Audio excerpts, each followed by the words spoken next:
had 5 things that God gave me in my life. Sally, my 3 kids, and Corona.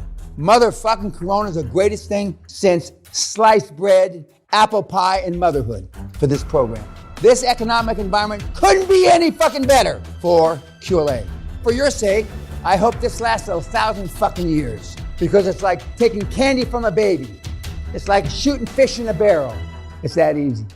Lights, music, that's all horseshit. Money talks and fucking bullshit walks. Some people still won't admit it. But the soft, touchy-feel music, ping pong at the fucking headquarters is gone. Zuckerfuck, all these guys are hammering them now because they produce results that they can't produce anymore with ping pong and fucking badminton. You don't read the shit. I showed you 7 slides. Probably none of you have ever read any of that. Are you reading the wrong things? Yes. The last thing when I tell you, if you read anything other than QLA, these are the 5 or 6 things. But you won't read those because you're going to be so fucking busy, you don't know whether to shit or go blind, going crazy. There's no way humanly possible anybody is going to allow changing one motherfucking molecule to have petroleum. None. That was never going to happen. Just like I tell you, we're going to have flying cars when Saudi Arabia, the King Saud, whoever the king is, fucking decides so. There's certain things that just aren't going to happen. No matter how many placards, as they say, and they're being marched around embassies. Not gonna fucking happen. The kids today don't want to hear that. Shell and the Hunt brothers thought they were such a high probability of gas being there, each one built a $100 million gas purification plant. That's how sure they were. Of course, they were wrong. Now I'm trying to figure out where I'm gonna get 5% of $100 million. And it never comes at the right time. It always comes when you have nothing. You know, you missed your car payment. I called up accounting. I said, I haven't got an invoice. Oh, no. Bunker Hunt. Bunky, he says, nah, Danny, he's a good guy. He didn't know he was going to get in the deal, so we'll just eat it ourselves. Is that going to happen to you? No. Because who are you rubbing elbows with? Poor, white, brown, black, green trash. That's who you're rubbing elbows with. That's the difference. Poorness rubs off and richness rubs off. And in my particular case, almost all of these guys and gals understood where I was in life. Some of your lives will be changed marginally. Some of your lives will be changed dramatically. I don't know anybody, even if they've given up in the program, that's poorer today than when they came here. How do you train to strengthen your emotional bank account? Poorness rubs off. Almost everybody in this room has poor relatives, poor family. And it's an awful thing to say. They're the reason you're here. Sunday, they spend with their kids. You didn't see Nelly this time, where he brings them to his office and they do QLA for Dummies, dumbed down for the kids, and they dress them up in their little suits and, you know. And it is possible, and then you can turn out somebody like him. If you don't have kids, don't get them now. First of all, it's a thankless fucking job, and they're not worth it. And I have 3 successes. I can't imagine. If I knew they weren't gonna be successful, I would have drowned them in infancy. So you're not gonna be my fucking flesh and blood and not be a high-performance person. You'd be dead. But I mean it. We had a deal closed in Montana a few years ago. A guy named Chris, God love him. And he's on his phone, and he's driving, and he's all bundled up. Where you going? He says, I'm going to the Walmarts. I think if it's open, I hope it's still open. Why? Because the lady I bought it from took everything. Toilet paper, soap, and she wrote herself a dividend check, $31,000. I had $31,500 in the bank account. She wrote herself an outgoing dividend check. That's the real world. Doesn't matter what the fucking contract said. What are you gonna do? Chase the bitch for $30,000? I would. Now, I'd spend $500,000 chasing her for $30,000 because I've done it before. But you won't because you don't have any fucking money. What have you learned from this experience? It says, people are no fucking good, Mr. Peña, just like you said. If you go on the proposition, then people are no fucking good, you won't get hoiked as much. And then when somebody's decent, you God damn, maybe Peña's wrong about this. But then when somebody fucks you where you breathe next week, then you realize I'm still right. Now, by the way, those of you that are gonna buy medical practices, doctors, dentists, you close on Friday, you show up on Monday, all the equipment's gone. All the scalpels and all the shit is gone. It's a guarantee. They took everything and then they graffitied it. That's the real world.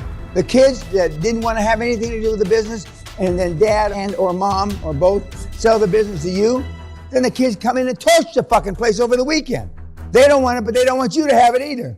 I tell the kids, you close on Friday at 5, you're there from Thursday at noon, changing the passwords and all the shit like that. And you escort every motherfucker out of the building. And you sleep there over the weekend. You! So I told him what to do. None of which he did. He wound up with his thumb up his ass.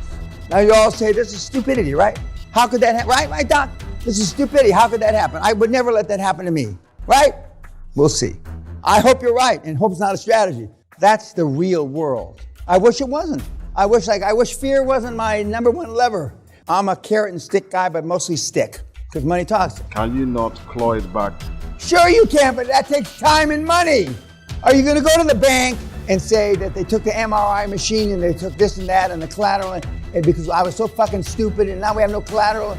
Am I going to come back and tell you that? No, because then you're going to question, what are you, a moron? You called the loan. Of course you can put it in there. You should put it in there. But then you've got no money to follow. You're going to chase him with your fucking few pounds you got in the bank? No. And the lawyer's not going to do that on a success fee basis. You're fucked, and not in a good way. And I'd rather be fucked in the ass than in one of my pores. For those of you that have never had anal sex, get ready for it. You'll get used to it. See, nobody talks like this, do they? They don't tell you the fucking truth. They're going to bend you over and fuck you for practice, sweet pea. I'm telling you what the Lord knows. Most people you can't trust. Everybody's going to lie to you. They'll say it's not a sin of commission, it's a sin of omission. Meaning they're lying to you because they didn't tell you all the truth. It's still a goddamn lie. It's because it's a load of shit, that's why. Now, if you're so fucking stupid that you think that, life's not fair, go be a monk.